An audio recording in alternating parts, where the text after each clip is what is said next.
Autonomoen sektorearen bilakaera ekonomiaren bilakaerarekin eta, estatistikoki, soldatapeko lanaren sektorearekin lotuta dago zuzenean.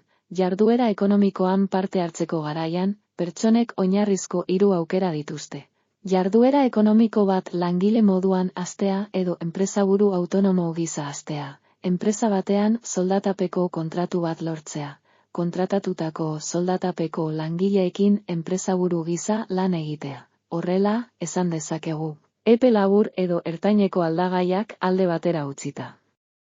Adibidez, langabetu tasak, autonomoek ekonomian duten kopuruaren eta garrantziaren epe luzeko bilakaera, enpresaburu kopuruaren eta soldatapekoen kopuruaren bilakaerak zehazten duela. Ez da arraroa estatistikek, autonomoen datuak. Soldatapekoak ez direnen datuekin nahastea. Lehenengoen artean sartzen baitira bai autonomoak zentzu zorrotzean. Baita soldatapeko langileak dituzten enpresaburuak ere. Hori, adibidez, Elgaren ohiko estatistiketan gertatzen da. Autoenplegu tasa, autonomoak eta soldatapekoak dituzten enpresaburuak barne.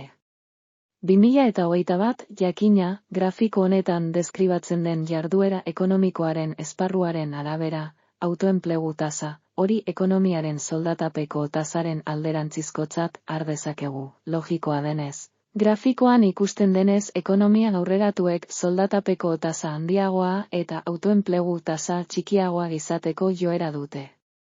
Jakina, errealitate horren atzean dauden faktore nagusiak enpresa kontzentrazioko prozesuak eta horiek enpresa dimentsioan duten eragina dira. Enpresen kontzentrazio progresiboaren eta dimentsioaren hazkundearen ondorioz.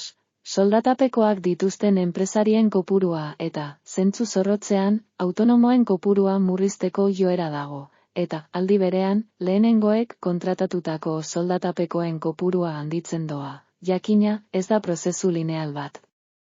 Bilakaera lurralde bakoitzaren sektore, eta ekonomia egituraren araberakoa da horregatik, Italia, Hego Korea edo Zeelanda Berria bezalako herrialdeetan, autoenplegu tasa altua bezalako posizio deigarriak ikusten ditugu.